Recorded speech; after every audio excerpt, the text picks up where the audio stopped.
All right, we're back. Um, First of all, I just want to say thank you so much to everyone that called me and messaged me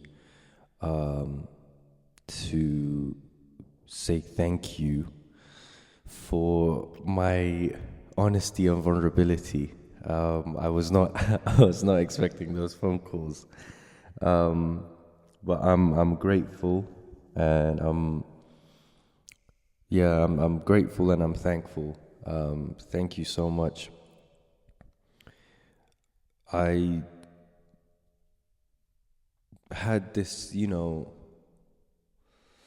feeling of just wanting to be honest and knowing that there are people out there that will relate to it, and there are people out there that are going through the same thing. So it feels,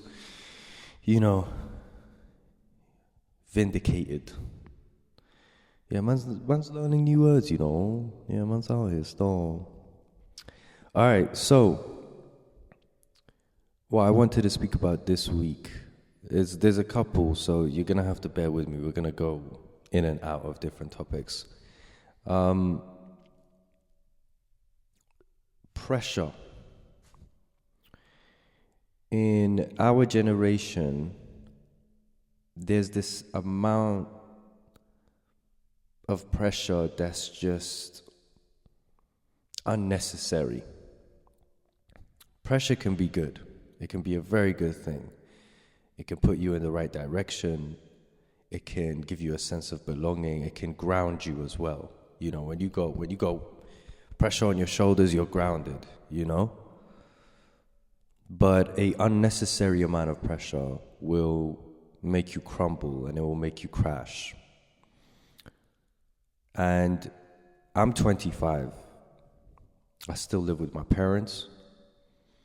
And I don't see that as a bad thing, because I love my family. Like, I love spending time with them. I love, coming home and sitting down with them and drinking tea and laughing and joking or watching a film together. I don't see it as a thing of like, well, I'm 25 and I still haven't moved out. It's not. I don't see it like that. And especially in the Kurdish culture, like, the children don't move out until they're ready to get married. And I'm not ready to get married. I mean, I am. I would love to get married, but I haven't found anybody that I want to marry,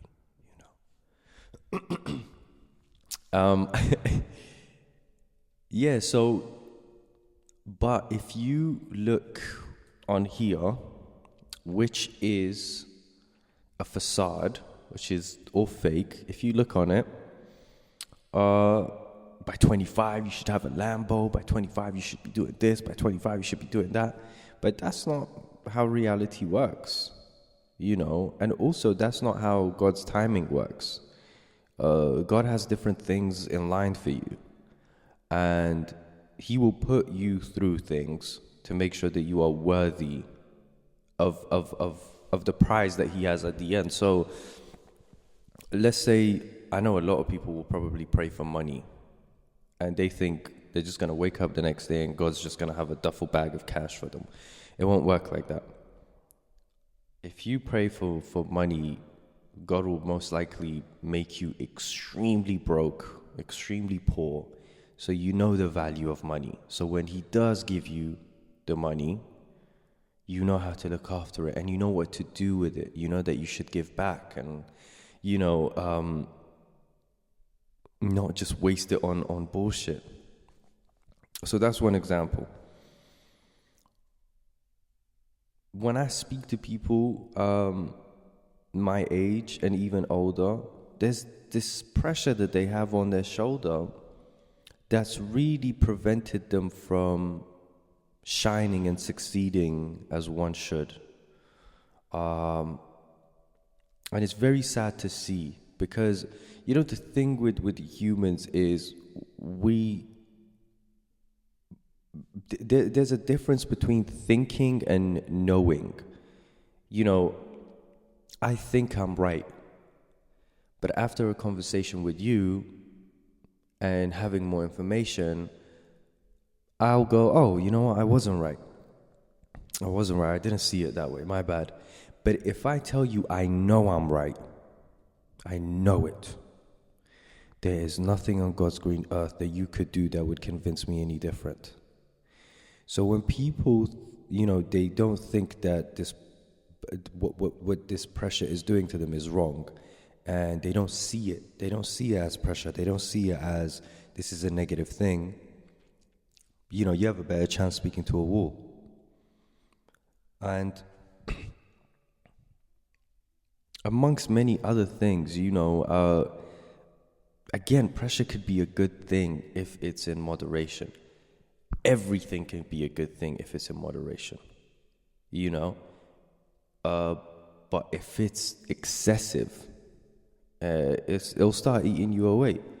I used to have this pressure on me when I was 16, 17, 18, that I put on myself. Nobody put it on me. That was like, I have to save my family back home. I have to make money and send money back so I can save them. I have to do this. I have to do that. I have to look after my uncles and my cousins and da-da-da-da-da. And at that time, I wasn't thinking of like, yo, these guys are older than you. Like it should be the other way around. Like they should be looking after you. They should be sending you money. They should be giving you advice. Why are you doing that? I never thought about that because I believed what I was doing was right. And the amount of conversations that my parents had with me, saying, Metin, like that 200 or 400 pounds that you're sending back is not going to save them. It might just help them a little bit, but it's not going to save them. And I used to be like, no, you guys don't understand, because I believed I was right. But as time has progressed, and also, who's looking after me? Who's praying for me? Who's in my corner? And when you start asking yourself these questions, things start clicking. And those certain beliefs that you had before, they no longer have that power over you. Once I started asking of like, yo, I'm out here working like a dog when people my age are out here clubbing and having girlfriends and doing normal shit that people at that age do. But I'm out here working 2 jobs and I have nothing to show for it. All my money is going into studio music videos. I'm back home and da-da-da-da-da, and I haven't bought no new clothes and shit. I was like, would anybody do this for me? Would anybody go through the troubles that I am going through for me? But most importantly, does anybody appreciate what I'm doing? And I want to make something very, very clear. Anytime I have done something out of the kindness of my heart, I have never done it with the expectations of you doing it back for me. I've just done it. And I've been in many situations where people have lied on my name. People have prevented business from, having happened and whatever. And I've never felt the need to defend myself. Not because I'm afraid of confrontation or things like that, but I always had the belief, and I always will have the belief of, I know the truth and God knows the truth.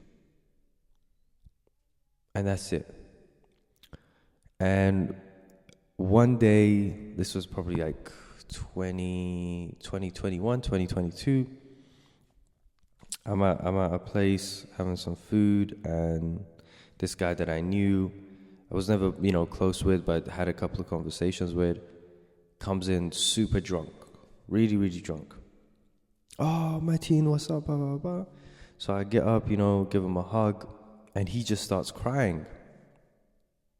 And I'm talking about like bawling his eyes out. I'm like, bro, like, what's up? What's going on? He's like, man, I'm so sorry, man. I'm so sorry. And I'm like, what's up, bro? Like, why are you sorry? He's like, bro, I've prevented so much money from coming into your pocket. I've lied about you. I've said that you're this. I've said that you're that. Anytime someone has come and asked me for a reference about you, I've said the most horrible things. And I'm just there like, I wasn't even angry. I wasn't even at the point of wanting to break his face, as I would have the right to do so. But I just looked at him and I was just like, why, bro? Why? Like, what did I do to you? Like, every time we saw each other, it was mad love, it was mad respectful. Why? And I don't think he knows why.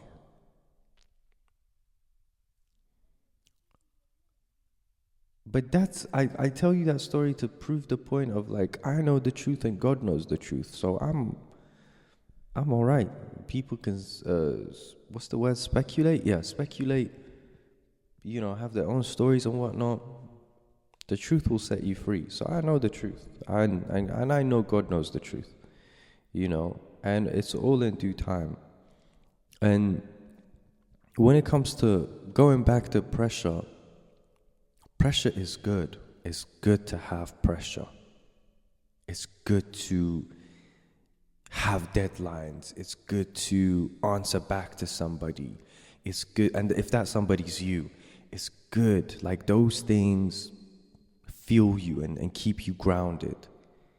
But if those things become excessive, like it was for me when I was 16, 17, 18, going, no, I have to save my family back home, and no, I'm not going to go out and be a normal kid, and da-da-da-da-da.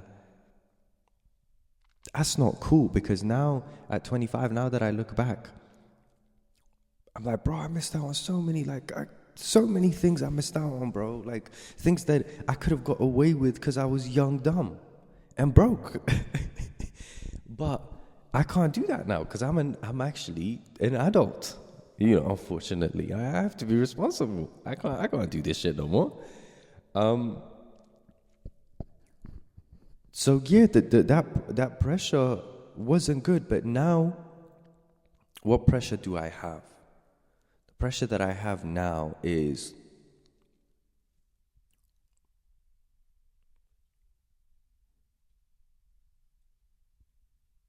keep God in the center of everything that I do. Whether it's going out for a meal, whether it's telling the truth, whether it's editing, whether it's keep him in the center. He should be at the forefront of everything.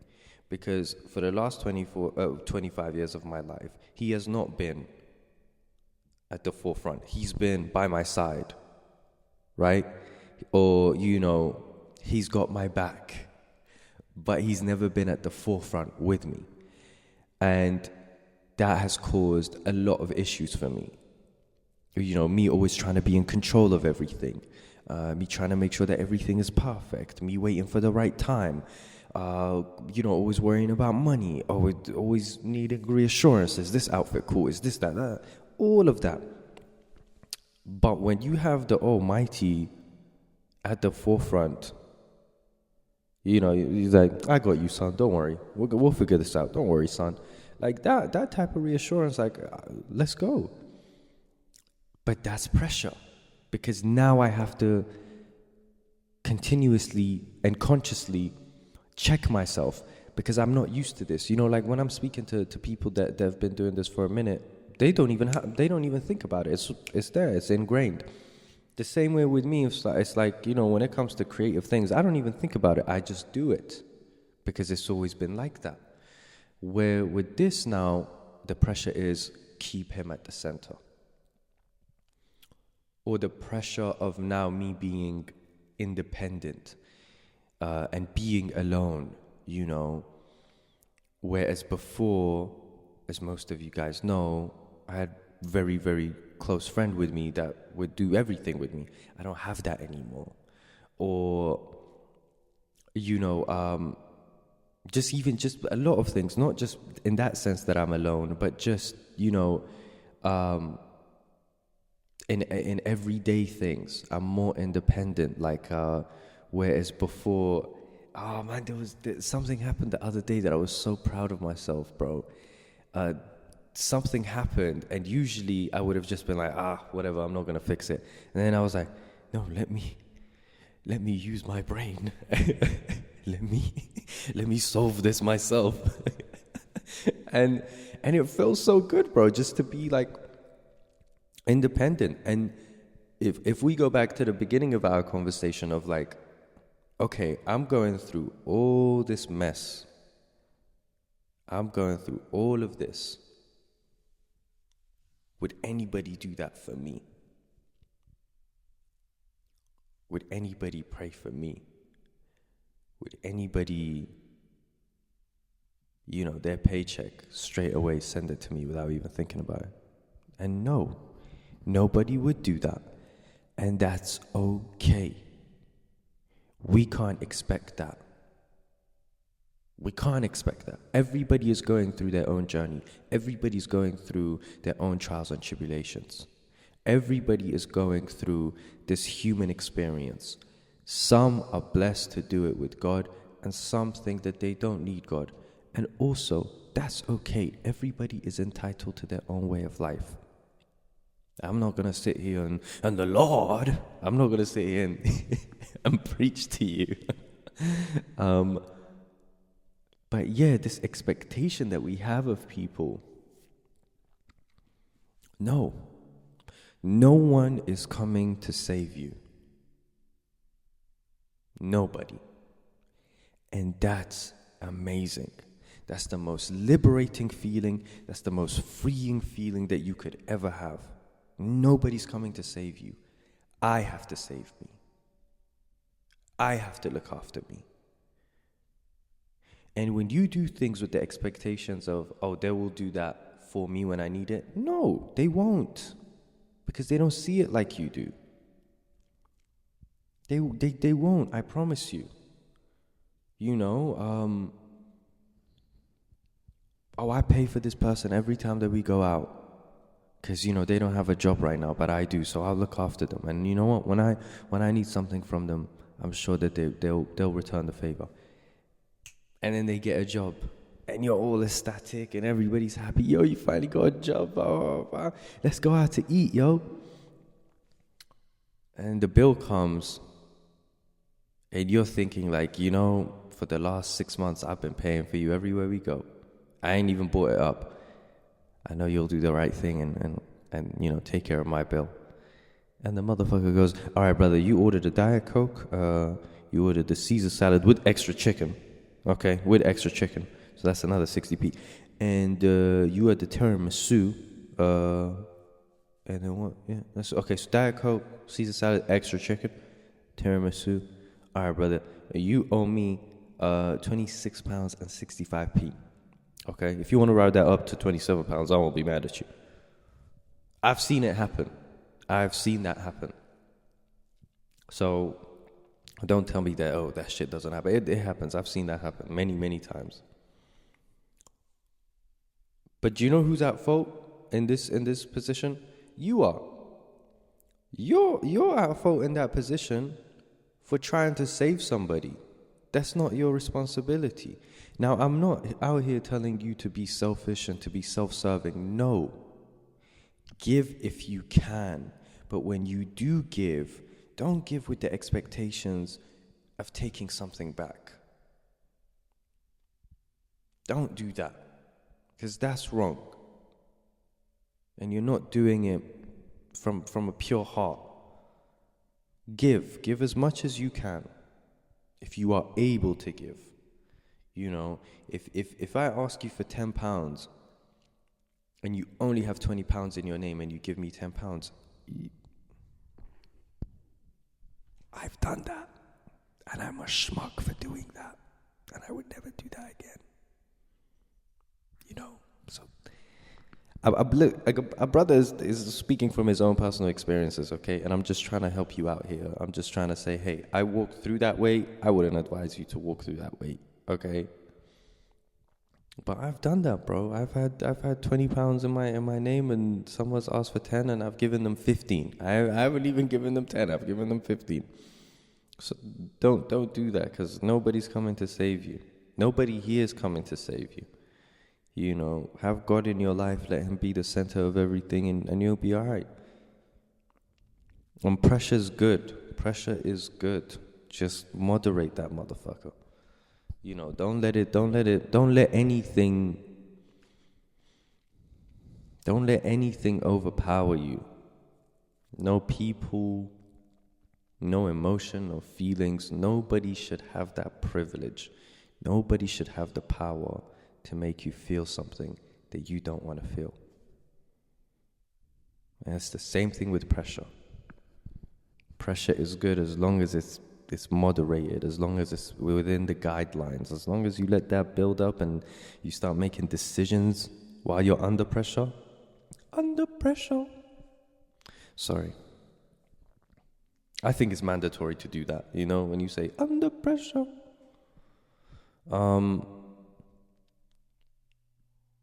Yeah, man. I think this was good. This was all right. I don't think this was as heavy as last week. We got to balance it out, you know. One week we'll go real heavy. 1 week we'll lighten the mood. But yeah. All right. Big man. Have a great week. I will try to have a great week. Get your money up, not your funny up. Make time to pray, to read your Bible, to read your Quran. Whatever God you serve, make some time. And yeah, let's get it cracking, man.